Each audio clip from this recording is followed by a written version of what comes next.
नमस्कार दोस्तों, मैं अनामिका आप सबका अपने चैनल अनामिका एस्ट्रोलॉजी में हार्दिक स्वागत करती हूँ। आज हम बात करेंगे मिथुन राशि जून 2020 आपके लिए कैसी साबित होगी, किस प्रकार से ग्रहों की चाल आपके लिए नई शुरुआत लेकर आएगी। दोस्तों, इस महीने 3 ग्रह राशि परिवर्तन करेंगे और आपके जीवन में अपार खुशियां घोलेंगे। मिथुन राशि के लिए तीनों के तीनों राशि परिवर्तन बेहद अहम रहने वाले हैं। तो आइए शुरुआत करते हैं मंगल से। मंगल का राशि परिवर्तन 18 जून को रात्रि 8:13 पर होगा। मंगल कुंभ राशि से आपके कर्म क्षेत्र में मीन राशि में अपने मित्र राशि और उच्च भाव में प्रवेश करेंगे। मंगल का राशि परिवर्तन आपके लिए स्थिति को पूरी तरीके से बदल कर रख देगा।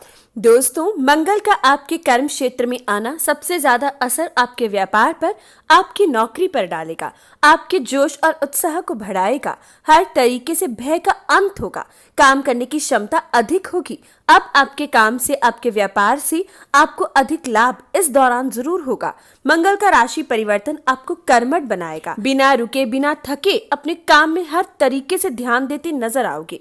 भाइयों का सुख विशेषकर प्राप्त होगा। कोई अनबन थी तो उसका अंत होगा।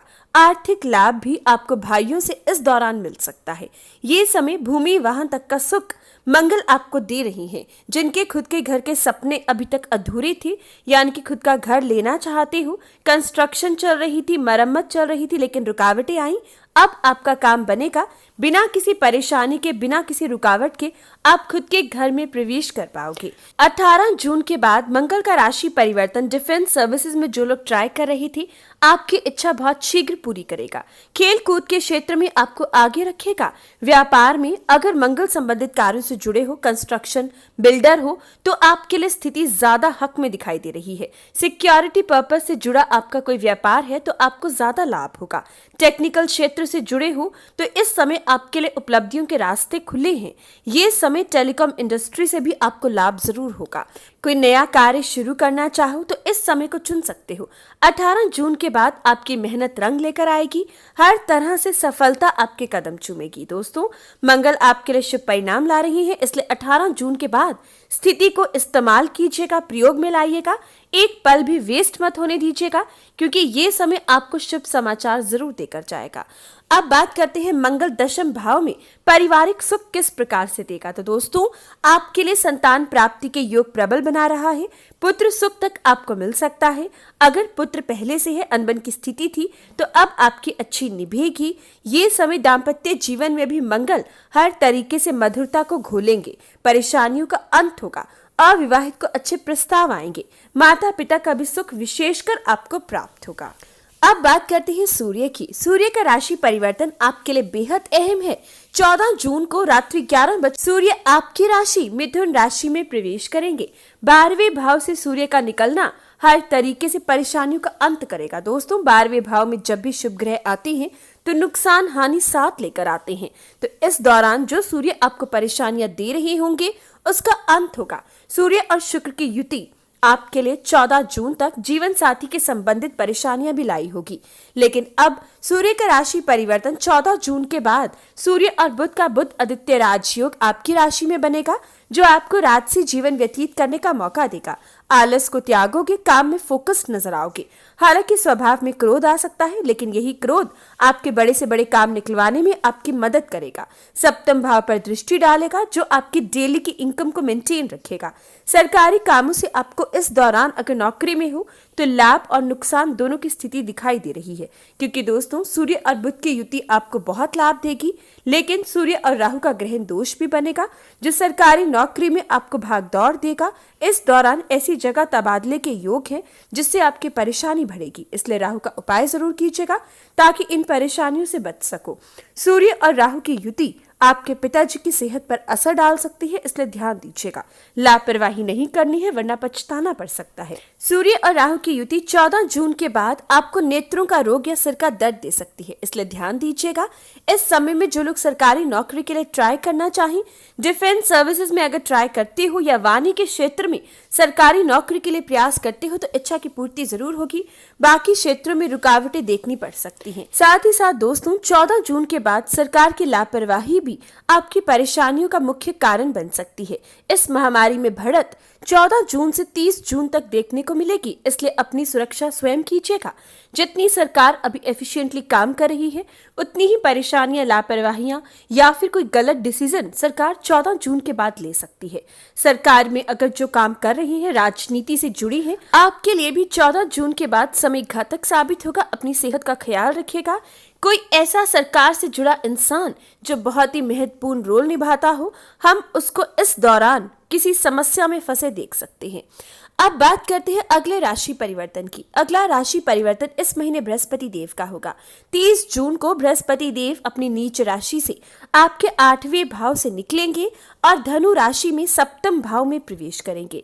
बृहस्पति वक्री होकर धनु राशि में आएंगे, जो आपके दाम्पत्य जीवन के लिए बहुत ही अच्छे रिजल्ट लेकर आएंगे। दोस्तों, 30 जून तक बृहस्पति का उपाय जरूर कीजिएगा। इसके बाद आपके हक में बृहस्पति देव आ रही हैं। अगर आपकी शादी में विघ्न आ रही थी, शादी में रुकावट बन रही थी, विवाह संपन्न नहीं हो पा रहा था, तो 30 जून के बाद आपकी इच्छा की पूर्ति होगी। अच्छा जीवन साथी आपको मिलेगा, आपका रिश्ता कायम हो सकता है। ये समय दाम्पत्य जीवन में भी मधुरता देखने को मिलेगी। परिवार आपसे दूर था, तो अब परिवार के साथ बैठने उठने का मौका मिलेगा। बृहस्पति देव के 7वें भाव में बैठ भी बहुत बड़ा असर पड़ेगा। स्कूल कॉलेजेस खुलते नजर आएंगे, मंदिरों के कपाट तक खुल सकते हैं। हालांकि बृहस्पति अभी भी केतु के साथ पीड़ित है, लेकिन उसके बावजूद भी कई हद तक इस महामारी में हमें पॉजिटिव रिजल्ट 30 जून के बाद देखने को मिलेंगे। जितना अशुभ परिणाम बृहस्पति नीच राशि में बैठकर दे रही हैं और आपको खास तौर पर अष्टम भाव में उससे बाहर निकलने का मौका हमें 30 जून के बाद जरूर प्राप्त होगा। तब तक के लिए स्कूल या कॉलेज का अगर व्यापार है, सोने के व्यापारी हो, कागज का व्यापार है, स्टेशनरी के सामान से आपका व्यापार जुड़ा है, तो आपको समस्याएं आ रही होंगी। आपको उपाय भी करना चाहिए ताकि समस्या से बाहर निकल सको। लेकिन 30 जून के बाद बृहस्पति देव आप पर कृपा जरूर बरसाएंगे। अब बात करते हैं बाकी ग्रहों की। तो दोस्तों, शनि, जैसे कि हम जानते हैं, शनि की ढैया मिथुन राशि वालों के लिए चल रही है। शनि मकर राशि में आपके 8वें भाव में है, इसलिए शनि संबंधित उपाय आपको प्रत्येक दिन करने चाहिए और खास तौर पर शनिवार के दिन आपको इस समय में जमीन का सौदा करने से पहले 10 बार विचार करना चाहिए। धोखा मिलने की संभावना है, आपका नुकसान हो सकता है। सीमेंट, रेता, बजरी, पेंट, लोहे, तेल के व्यापारी हो तो अधिक सतर्कता बरतने की जरूरत है। पारिवारिक कले कलेश से बचिएगा। क्रोध पर नियंत्रण रखना होगा। इस दौरान सबसे ज्यादा असर आपकी सेहत पर पड़ेगा। मिथुन राशि के दौरान नहीं बरत सकते। शनि और बृहस्पति जून के महीने में भी, जैसे मैंने बताया है, अष्टम भाव में है, इसलिए इस समय में अपना ध्यान रखें और अपने परिवार का भी। अब बात करते हैं शुक्र की। तो दोस्तों, शुक्र आपके 12वें भाव में वृषभ राशि में रहेंगे। शुक्र अब वक्री अवस्था में है। इस दौरान आपको कई प्रकार के लाभ मिल सकते हैं। आपके जीवन साथी की एकदम से प्रमोशन या फिर आपके जीवन साथी का इंक्रीमेंट लगना आपके लिए बहुत ही अच्छा साबित होगा। लेकिन इस समय में अपने जीवन साथी की सेहत का खास ख्याल रखना होगा। वक्री अवस्था में शुक्र आपको विदेश संबंधित कोई ऐसा समाचार देंगे जो आपके मन में संतुष्टि लेकर आएगा। अगर विदेश से पढ़ाई करना चाहते हो, तब भी कोई अच्छी खबर अब आपको मिल पाएगी। जिनका पैसा फंसा हुआ है, अब आपको धन निकालने में कोई दिक्कत नहीं आएगी। रुका फंसा हुआ पैसा आपको मिल पाएगा। लेकिन दोस्तों, इस समय एक बात का ख्याल रखें, इस समय जीवन साथी की सेहत का, जैसे मैंने बताया है, ध्यान देना होगा। लापरवाही नहीं बरत सकते। कोर्ट कचहरी के मुकदमों के लिए अब आपको मंगल सपोर्ट कर रही है। मंगल आपके 6ठे भाव के स्वामी है, जिसके कारण अगर कोई पुराना कोर्ट केस चल रहा था तो अब आपकी जीत जरूर होगी, इच्छाओं की पूर्ति होगी। अब समस्या से बाहर निकलने के कई रास्ते मिथुन राशि वालों के लिए बन रहे हैं। अब बात करते हैं उपाय की। तो सबसे पहला उपाय इस महीने शनि का कीजिएगा। शनिवार के दिन लोहे का दान करना या फिर काली दाल का, काले तिल का दान करना नकारात्मक ऊर्जा का अंत करेगा। शनि चालीसा का पाठ नियम अनुसार करने से शनि की कृपा बनी रहेगी। दूसरा उपाय सूर्य का कीजिएगा। दोस्तों, सूर्य और राहु की युति जिस प्रकार से हमें परेशान करेगी, इसके लिए उपाय करना बेहद जरूरी है। नियम अनुसार सूर्य देव को जल्दी गुड़ और चने का दान करना संडे के दिन नकारात्मक ऊर्जा का अंत करेगा।